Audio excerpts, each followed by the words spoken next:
Shalom saudara, Shalom. Tuhan Yesus memberkati kita semua. Selamat pagi saudara-saudara yang dikasihi Tuhan. Kita bisa melihat tema daripada khotbah kita pada pagi hari ini. Saudara-saudara, tema ini pasti menyakiti diri saudara. Temanya adalah belas kasihan itu tidak mengasihi diri sendiri. Ini pasti menyakiti saudara. Siapa yang rasa sakit dengan kata-kata ini? Pasti semua orang akan rasa sakit dengan kata-kata ini. Tetapi inilah kata-kata Tuhan. Saudara-saudara, sebetulnya saudara dan saya, kita semua, saudara, kalau kita mempunyai belas kasihan kepada sesama kita, anak kita kah, orang tua kita kah, atau siapakah yang kita kasihi, pasti kita menghilangkan kepentingan diri kita sendiri. Amin saudara? Amin. Amin. Oh, aminnya masih belum, berarti kurang paham. Saya kasih contoh. Seorang ayah dan ibu pasti habis-habisan untuk mengasihi anaknya. Ketika orang tua mengasihi anaknya, apakah dia tetap mengasihi dirinya sendiri? Belum paham? Tidak. Saya ulang. Jadi begini saudara-saudara. Seorang suami yang mengasihi istrinya itu pasti menanggalkan kepentingan kesuamiannya. Para suami bisa memahami ini atau tidak? Coba bayangkan. Seorang suami itu banting tulang dari pagi sampai sore, sampai malam. Bahkan dulu saya kerja bisa sampai jam 4 pagi. Ya. Saudara-saudara, untuk apa? Untuk menghidupi istri dan anak-anaknya. Ya. Dari kata-kata ini berarti seorang suami itu menghilangkan kepentingannya sendiri dan dia hanya memberikan kasihnya kepada istrinya. Dalam hal ini betul atau betul? Betul. Betul. Jadi demikian juga seorang istri. Istri itu saudara-saudara 24 jam mengasihi suaminya. Dari pagi sampai ke pagi. Pernah nggak ada seorang istri, mah, tolongin ya mah, ntar besok pagi aja. Seumur saya menikah, istri saya tidak pernah begitu. Kalau dia capek betul, sebentar ya Pak, sebentar, kasih aku nafas dulu. Nah, saudara-saudara, itu namanya seorang istri yang mengasihi suaminya, itu menanggalkan kepentingannya sendiri. Ya, untuk memberikan belas kasihan atau kasih setianya kepada suaminya. Ya. Sampai di sini saudara bisa memahami ini? Amin. Jadi saudara-saudara, demikian juga kalau saudara itu mengasihi Tuhan, saudara-saudara, pasti saudara rela menanggalkan semua kepentingan diri kita sendiri. Kalau saya analogikan ke Tuhan, jadi membingungkan tidak? Enggak. Oke, saudara-saudara, saudara bisa lihat temanya, belas kasihan itu tidak mengasihi diri sendiri. Nah, kita lihat di halaman 2. Saudara bisa lihat di halaman 2. Kemudian saudara, itu ada 3 hal yang akan kita bahas. Yang pertama adalah belas kasihan. Yang pertama adalah belas kasihan. Saudara, belas kasihan atau disebut dengan kasih setia. Saudara, kalau mengasihi Tuhan itu adalah saudara dengan segala kesetiaan. Ya, oke. Yang kedua, kalau orang mempunyai belas kasihan kepada Tuhan, maka orang itu tidak mengasihi diri sendiri. Betul saudara? Betul. Oke. Yang ketiga, ada blessing-nya. Ya. Minta tolong HP dimatikan supaya tidak mengganggu. Yang ketiga adalah memperoleh kelegaan. Jadi kalau saudara punya belas kasihan kepada Tuhan, saudara mau menanggalkan kepentingan sendiri atau tidak mengasihi diri sendiri, maka ada blessing-nya. Yang ketiga, blessing-nya apa? Saudara rasanya akan memperoleh kelegaan. Saudara akan memperoleh ketenangan. Saudara dapat memperoleh enak dan ringan rasanya. Itu blessing-nya. Ya, jadi saudara-saudara, inilah firman Tuhan yang akan kita baca di dalam Matius 9 ayat 35 sampai 38. Ya. Saudara-saudara, saudara sudah lihat di halaman 3. Di sana dikatakan demikian ayat 35, demikian Yesus berkeliling ke semua kota dan desa. Ia mengajar dalam rumah-rumah ibadat dan memberitakan Injil kerajaan surga. Injil itu artinya kabar baik. Tuhan Yesus mengajar berkeliling ke semua kota dan desa, mengajar dalam rumah-rumah ibadat dan memberitakan kabar baik kerajaan surga. Yesus datang memberitakan kabar baik kerajaan surga. Sebetulnya kabar baik kerajaan surga itu apa, saudara-saudara? Saudara coba, untuk memperoleh hati yang lega, untuk memperoleh ketenangan, untuk memperoleh hidup yang enak dan ringan rasanya, itu nggak bisa dibeli dengan uang. Berapa banyak orang-orang kaya yang bunuh diri, terjun dari lantai berapa begitu. Saudara-saudara, walaupun kita banyak uang, hati kita belum tentu kita lega, tenang, enak, dan ringan rasanya. Tapi kalau saudara mengasihi Tuhan, mempunyai belas kasihan kepada Tuhan, kalau saudara mempunyai kasih setia kepada Tuhan, saudara-saudara yang dikasihi Tuhan, saudara akan memperoleh kelegaan. Inilah Injil. Ketenangan, inilah Injil. Enak, inilah Injil. Ringan rasanya, itulah Injil. Inilah kabar baik kerajaan surga. Semua orang mencari ini, tapi tidak ada seorang pun yang bisa menemukannya. Saudara ingin sesuatu, capailah. Dan saudara masih merasa kurang. Saudara ingin sesuatu, capai lagi. Dan saudara pasti masih belum merasa puas. Saudara masih punya keinginan yang lain lagi, capai. Dan saudara pasti akan merasa tidak puas. Berapa banyak orang yang punya istri, dia tidak puas dengan istrinya dan ambil istri yang lain. Ambil lagi, ambil lagi, ambil lagi. Berapa banyak istri yang tidak puas dengan suaminya. Setelah dia ambil, saudara, dia tidak puas. Dia ambil lagi, dia tidak puas. Dia ambil lagi, tidak puas. Saudara-saudara, bahkan di dalam Alkitab ada contoh anak yang bungsu. Dia sudah meminta kepada orang tuanya harta milik punya orang tuanya, tetapi yang sudah menjadi bagian dia, saudara-saudara, sebetulnya belum dibagi, tetapi dia minta bagiannya. Puaskah dia? Tidak puas. Dia berfoya-foya di luar kota, di luar negeri. Setelah itu, saudara-saudara, dia habiskan semuanya dan dia merasa tidak puas. Memang di dalam dunia ini tidak ada kepuasan.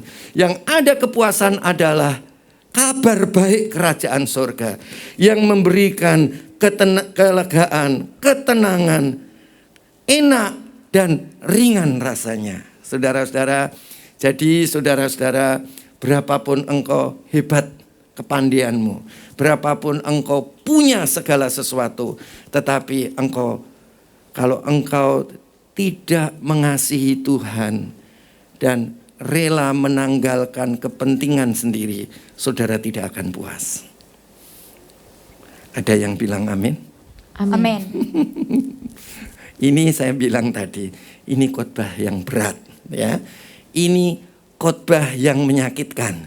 Tetapi saudara-saudara, kalau saudara mau lakukan ini, maka saudara akan merasakan kepuasan. Dalam hal ini, Tuhan Yesus berjalan keliling ke semua kota dan desa. Ia mengajar di rumah-rumah ibadat dan memberitakan Injil kerajaan sorga, serta melenyapkan segala penyakit dan kelemahan. Saudara-saudara, kita harus mempunyai belas kasihan kepada Tuhan, kasih setia kepada Tuhan. Dan bukti kita mempunyai belas kasihan dan kasih setia kepada Tuhan adalah mempunyai belas kasihan kepada sesama kita dan mempunyai kasih setia kepada sesama kita. Jadi saudara-saudara, Tuhan Yesus itu Allah yang menjadi manusia. Dan ketika dia melihat saudara-saudara banyak orang yang sakit dan banyak orang yang lemah, disitulah jatuh belas kasihan Tuhan. Karena dia mempunyai kasih setia kepada Bapa, dia mempunyai belas kasihan kepada Bapa, dia juga mempunyai belas kasihan kepada sesama, dan dia punya kasih setia kepada sesama. Saudara, belas kasihan itu adalah menolong sesama kita karena kita menolong Bapa kita yang di surga. Ya, amin saudara. Amin. Itu halaman 3. Kita lanjutkan di halaman yang keempat. Ayat yang ke-36. Melihat orang banyak itu, tergeraklah hati Yesus oleh belas kasihan kepada mereka, karena mereka lelah dan terlantar seperti domba yang tidak bergembala. Nah, saudara-saudara, di sini kita lihat ketika Tuhan Yesus melihat penyakit dan kelemahan, tergeraklah hati Yesus oleh belas kasihan kepada mereka, karena mereka lelah dan terlantar seperti domba yang tidak bergembala. Kalau saudara lihat orang lain, apakah saudara itu punya belas kasihan? Kalau ada orang lain yang sakit dan ada orang lain yang lemah, kalau ada orang lain yang lelah dan ada orang lain yang terlantar, saya mau bertanya, apakah engkau punya belas kasihan seperti Tuhan Yesus punya belas kasihan kepada manusia? Amin. Amin. Harusnya begitu ya. Tapi kalau saudara tidak punya belas kasihan, saudara-saudara, firman Tuhan mengatakan kita tidak akan memperoleh kelegaan, ketenangan yang enak dan ringan rasanya. Ya, saudara-saudara, jadi ingat baik-baik, belas kasihan itu adalah menolong orang lain. Apakah saudara sudah menolong orang lain? Nah, ini. Ya, maka itu hidupmu tidak akan puas, hidupmu tidak akan tenang, hidup kita tidak akan enak dan ringan rasanya. Saudara, milikilah belas kasihan. Ingat, orang yang memiliki belas kasihan adalah orang yang menanggalkan kepentingannya sendiri. Amin, saudara. Amin. Tadi sudah saya kasih contoh suami istri. Ya. Betapa berkorbannya suami dan betapa berkorbannya istri. Betapa berkorbannya Allah kepada manusia, memberi teladan kepada kita supaya kita juga berkorban untuk orang lain. Memberikan belas kasihan kepada orang lain adalah mengorbankan diri sendiri. Amin, saudara. Amin. Ya, ini perhatikan baik-baik. Dikatakan mereka lelah dan terlantar seperti domba tidak bergembala. Saudara-saudara, banyak orang-orang di sekitar kita, bahkan orang-orang di dalam keluarga kita sendiri. Sudahkah saudara melihat apakah mereka sakit? Apakah mereka lemah?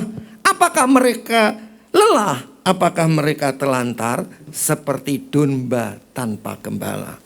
Tuhan Yesus memerintahkan kepada kita, gembalakanlah domba-dombaku.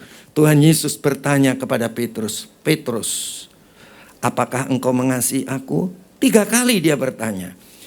Akhirnya Petrus sadar dia sudah menyangkal 3 kali. Kemudian dia berkata, Petrus berkata, "Ya Tuhan, aku mengasihimu, ya, seperti apa yang engkau tahu." Saudara, kita harus punya belas kasihan kepada sesama. Domba-domba yang tak bergembala. Tetapi kita juga harus mempunyai belas kasihan kepada Bapa. Karena Bapa adalah yang mempunyai domba itu. Saudara dan saya harus mempunyai belas kasihan apa yang dimiliki oleh Bapa di surga, yaitu jiwa-jiwa, yaitu domba-domba yang lelah dan terlantar, yang sakit dan yang lemah. Sudahkah saudara mempunyai kepedulian kepada sesama? Saudara-saudara, kita datang bukan untuk menghakimi mereka. Kita datang untuk menolong mereka. Jadi alangkah indahnya selama masih disebut hari ini, mari kita saling menasihati seorang dengan yang lain. Ya. Jadi kalau saudara di gereja atau saudara di rumah, beri kesempatan untuk mengunjungi saudara-saudara orang lain. Untuk apa saudara-saudara? Bagaimanakah domba-domba Tuhan itu? Apakah mereka sakit? Apakah mereka lemah? Apakah mereka lelah? Apakah mereka terlantar? Seperti domba tanpa gembala. Inilah yang namanya belas kasihan. Belas kasihan itu harus meniadakan kepentingannya sendiri. Ya, amin saudara. Amin. Saya nggak pernah lihat orang tua yang mementingkan dirinya sendiri. Dia pasti mengorbankan dirinya sendiri untuk anak-anaknya. Lepas daripada anak itu ngerti atau nggak ngerti. Saya berjumpa dengan seorang remaja. Orang tuanya ini udah kaku hati. Apa ya kaku hati ya? Sudah habis akal. Saudara-saudara, bahkan yang berkembang, adiknya anak remaja ini, ya saudara-saudara, dia mulai sedih dan dia mulai membenci bapaknya. Saudara-saudara, kemarin saya jumpa beberapa kali di tempat ini kami adakan konseling, yaitu konseling secara begini, ya. Ya, tapi bukan konseling pribadi. Pernah kita konselingin mereka secara pribadi, tetapi rata-rata mereka mulai paham, ya. Seperti retret kemarin, saudara-saudara, kita adakan konseling juga, ya. Dan dampaknya itu sangat positif. Mengapa sangat positif, saudara? Karena mereka mengkonseling lawannya dan setelah itu lawannya mengkonseling dirinya sendiri, ya. Jadi saudara, apa yang dikatakan remaja tadi? Ya Om, saya tahu papa saya itu mengasihi saya. Jadi apa yang kamu akan buat? Saya akan mulai meniadakan untuk melawan orang tua.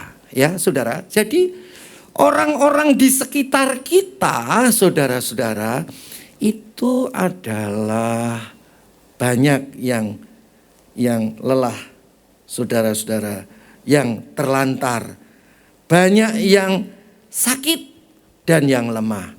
Disitulah kita harus meniadakan kepentingan kita sendiri.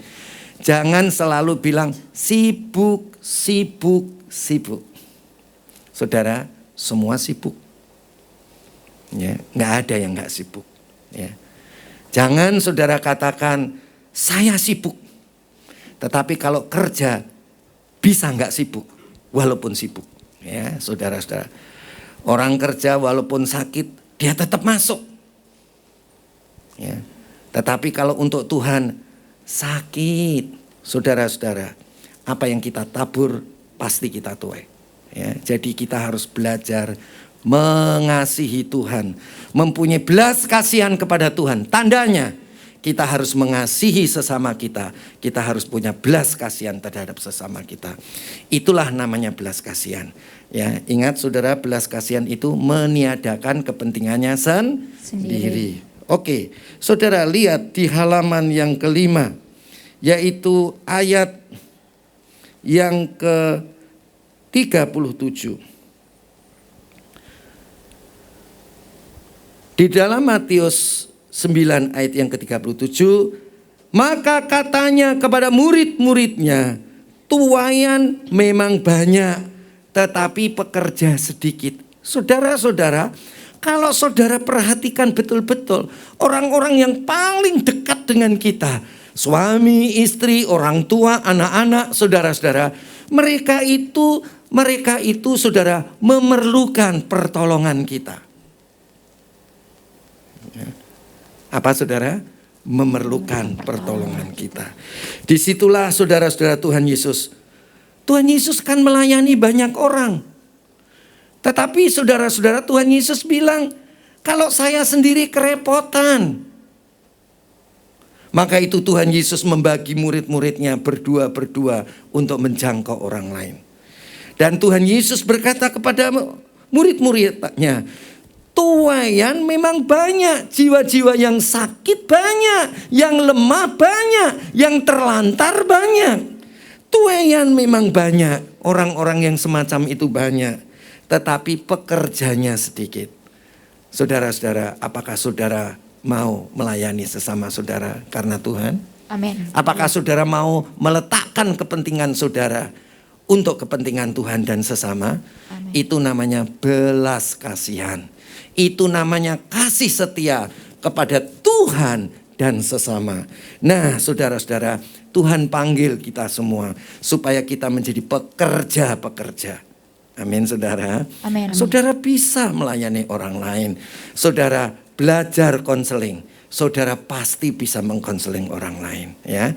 Saudara bisa menolong orang lain. Saudara-saudara, inilah saudara dan saya perlu belajar melayani sesama dan melayani Tuhan. Saudara-saudara, kemudian ayat yang ke-38,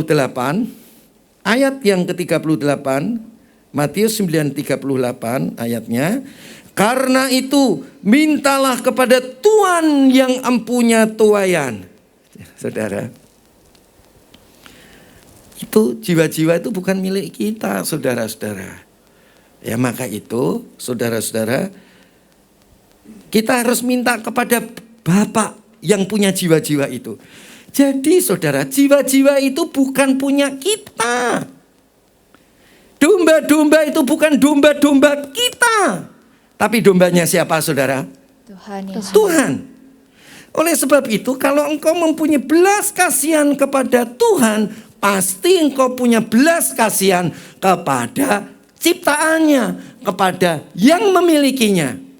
Jadi, saudara dan saya harus punya waktu. Berapa jam saudara bekerja? Berapa jam untuk Tuhan?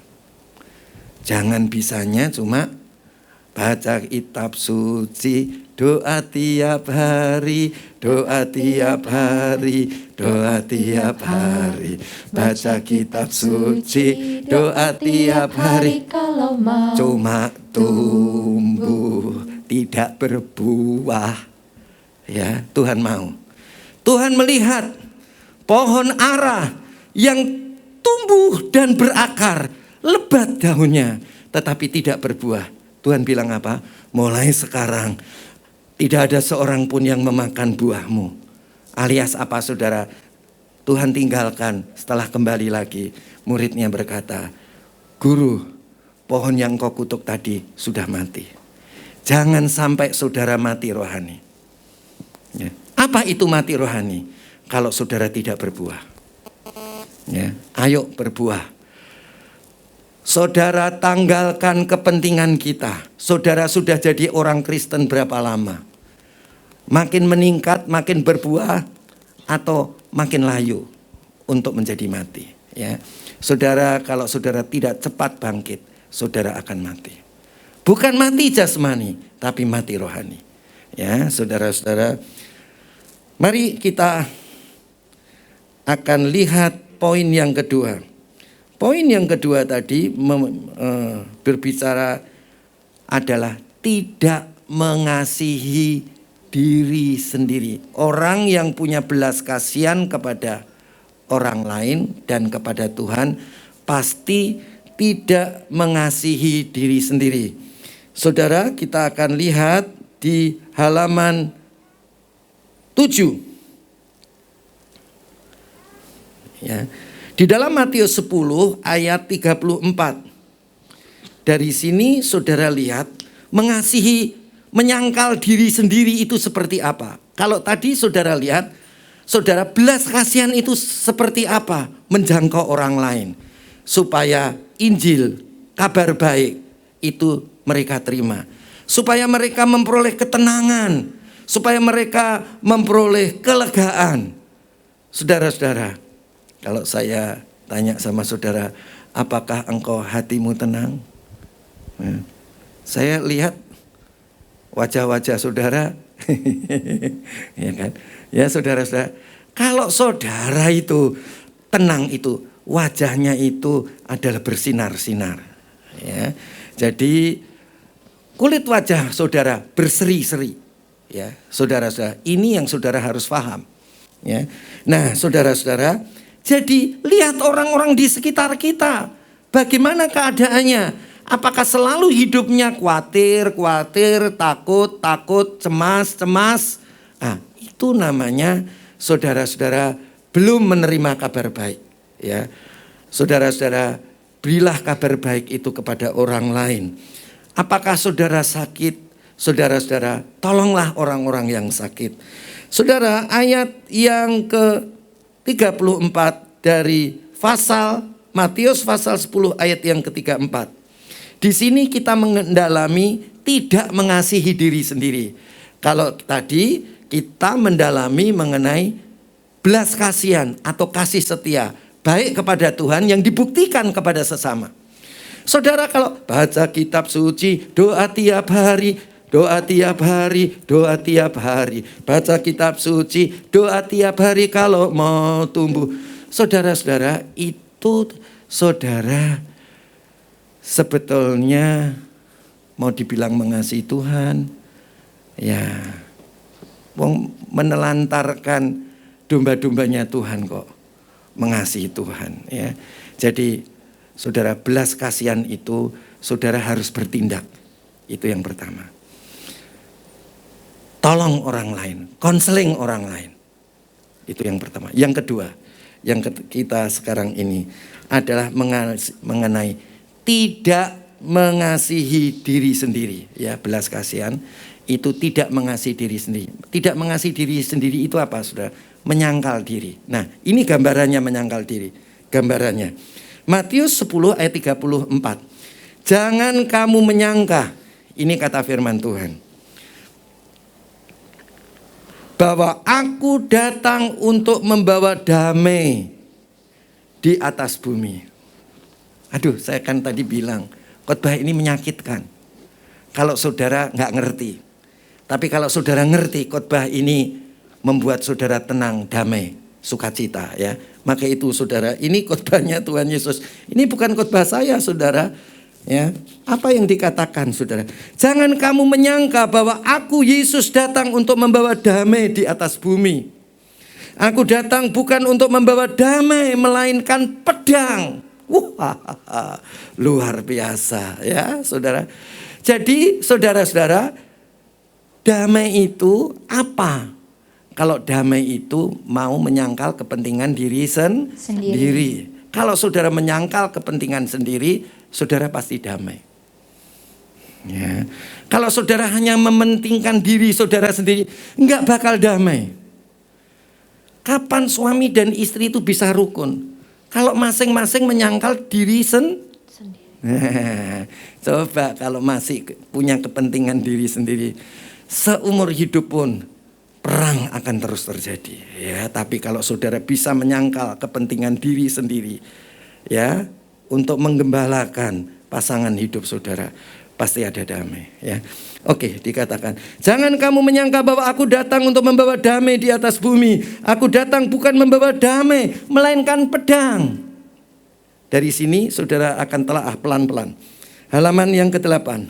ayat yang ke-35. Matius 10:35.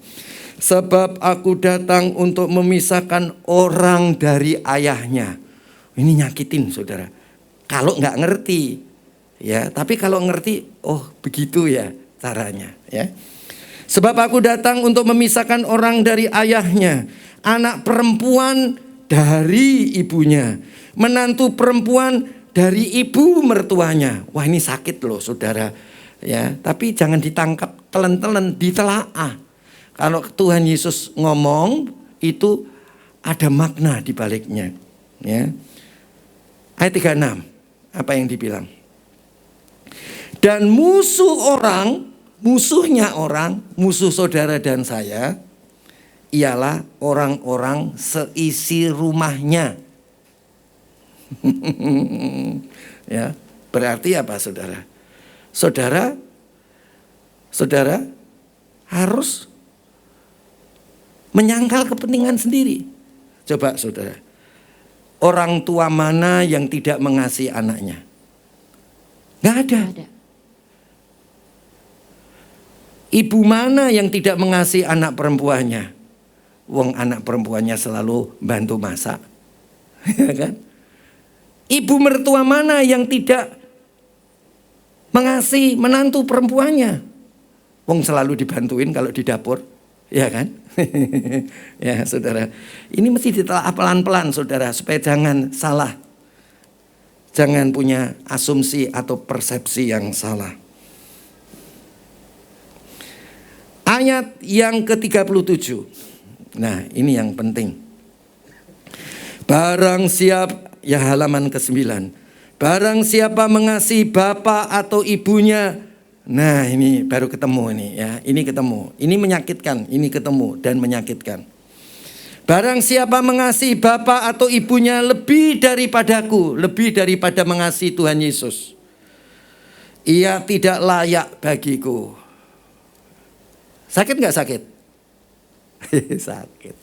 Tapi saudara nggak ngerti di balik maksud Tuhan ini, ya. Tidak layak bagiku. Dan barang siapa mengasihi anaknya laki-laki atau perempuan lebih daripadaku, lebih daripada mengasihi Tuhan Yesus, ia tidak layak bagiku. Ini ada juga begini supaya saudara nggak salah paham. Kebanyakan anak-anak remaja itu tidak dihargai oleh orang tuanya di rumah. Nah begitu dia di gereja, ya saudara, di gereja dia dihargai, diberi kepercayaan. Dampaknya apa? Dia memang betul. Dia bilang apa?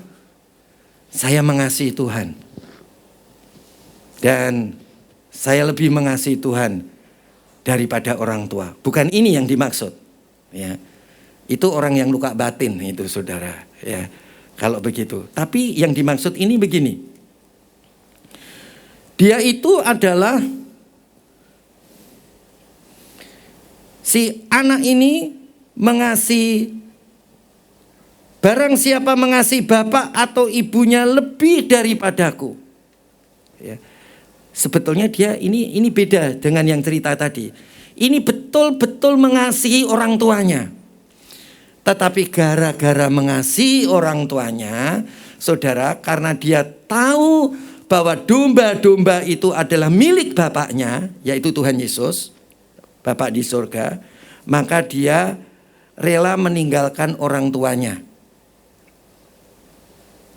Artinya kasihnya ini kasih kepada Tuhannya ini tulus nggak tulus saudara? Tulus. Tulus kan? Tulus ya? Tulus ya, oke. Nah saudara, ia tidak layak bagiku. Dan barang siapa mengasihi anaknya laki-laki atau perempuan lebih daripadaku, ia tidak layak bagiku. Saudara, jadi orang tua itu begini. Ya. Apa yang menjadi bagiannya Tuhan, itu diberikan kepada Tuhan. Apa yang menjadi bagian anak, diberikan kepada anak. Ya. Jadi yang diberikan Tuhan jangan diberikan kepada anak. Ya, oke. Saudara-saudara, ini adalah yang penting. Apa yang penting? Yang penting yang termaksud dari kata-kata Tuhan ini begini. Saya mau tanya yang paling gampang aja, suami istri. Kalau saudara mengasihi suami atau istrimu lebih daripada Tuhan Yesus, saudara pasti ribut terus di rumah. Nah, ini dibalik maksudnya tadi. Sebentar, saya mau jelaskan. Kalau saudara mengasihi anakmu lebih daripada mengasihi Tuhan Yesus, itu pasti ribut terus di rumah. Demikian juga anak yang mengasihi orang tuanya lebih daripada Tuhan Yesus, itu pasti ribut. Kenapa ribut? Nah, ini dibalik itu semua. Maksudnya saudara akan tenang, damai, dan lain sebagainya tadi.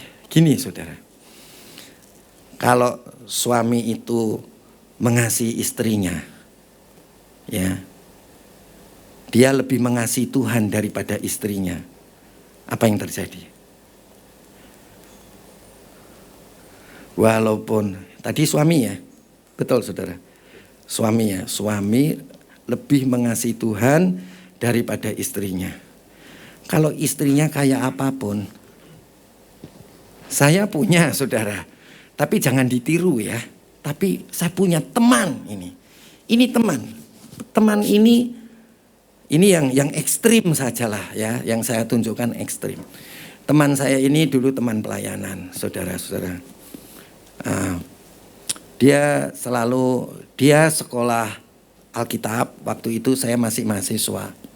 Tapi kami sama-sama pelayanan di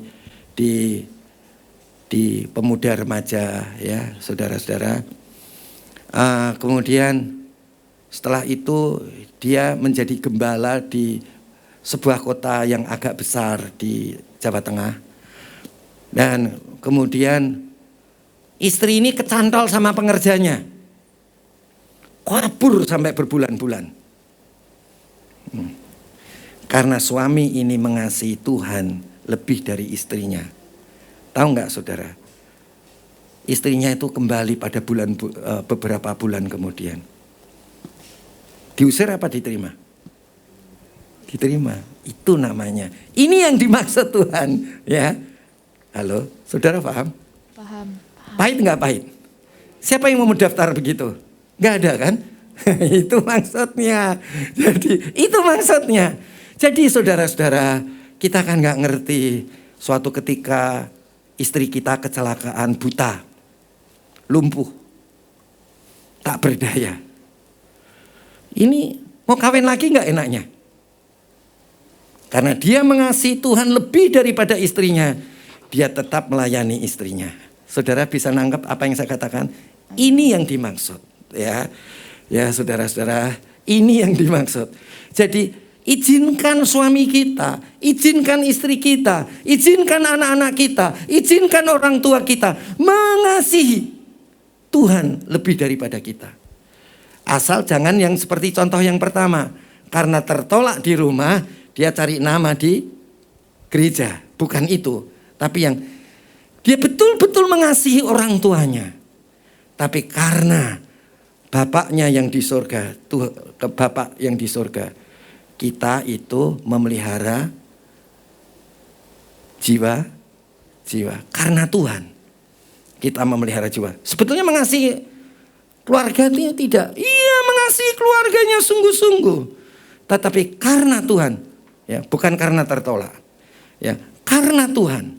Saudara-saudara, pasti lagu Natal terjadi. Damai di bumi. Nah. Ya itu maksudnya ya. Jadi kebanyakan orang kan salah tangkap. Wih, kurang ajar itu. Anakku lebih mengasihi apa? Tuhan daripada mengasihi aku. Ya, saudara-saudara, kalau anak itu mengasihi Tuhan lebih dari orang tuanya, itu kebukti. Ya, kebukti. Kebuktinya apa, saudara?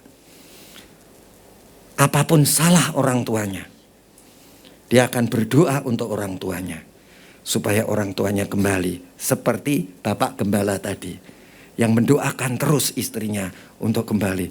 Saudara-saudara, kalau kalian seperti itu, mau nggak mau? Pasti nggak mau kan? Ngapain? Ya kan?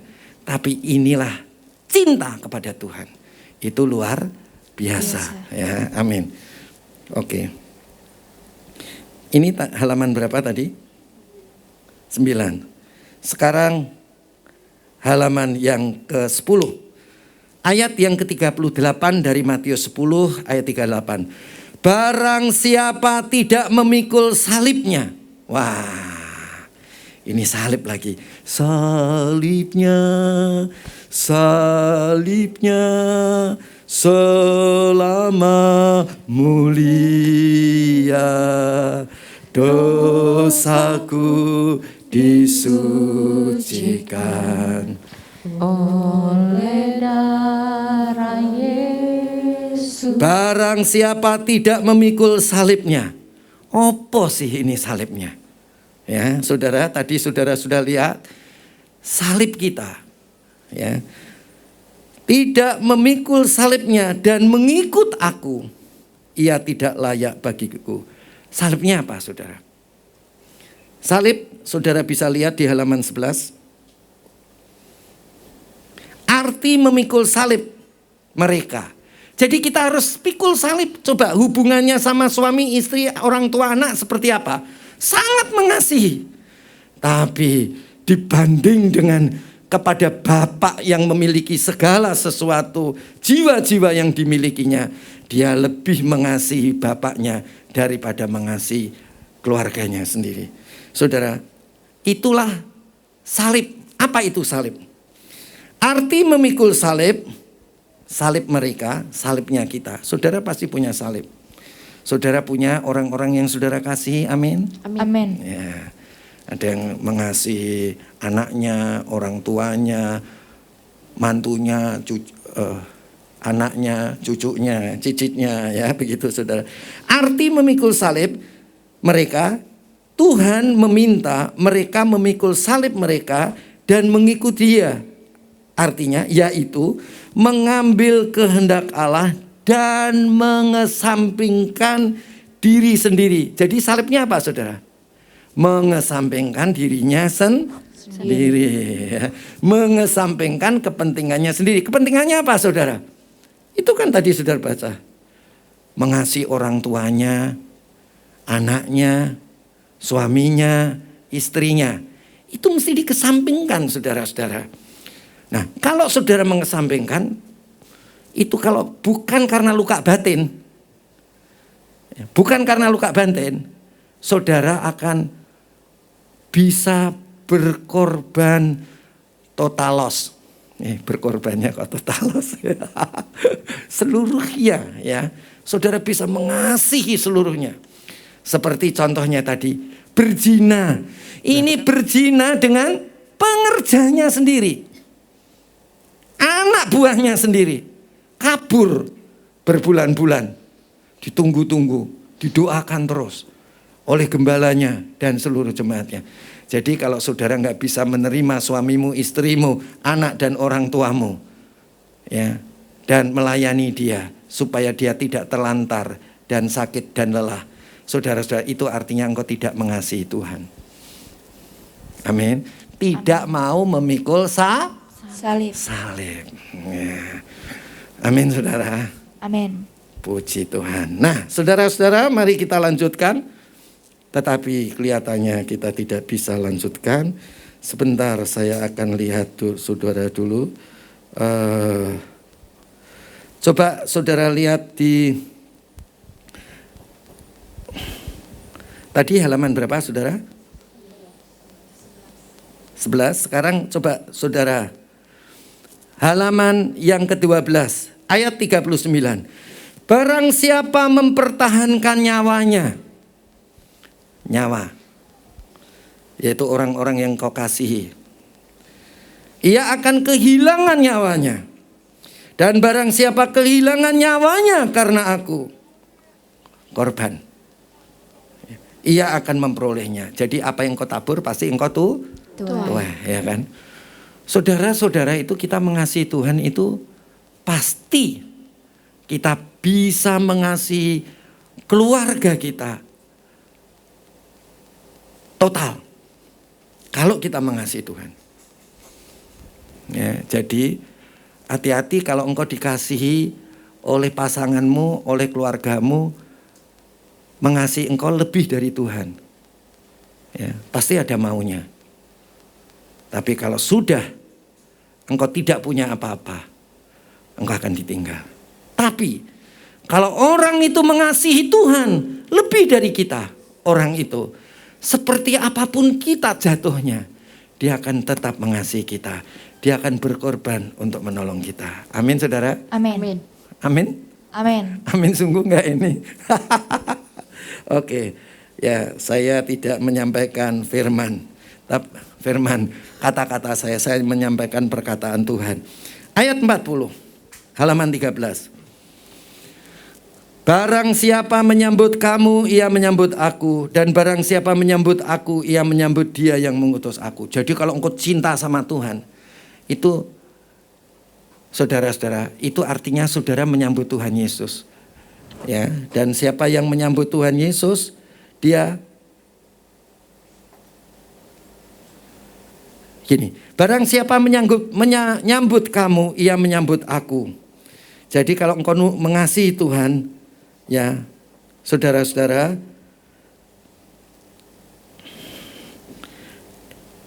saudara itu siapa yang menyambut kita itu sama dengan menyambut Tuhan.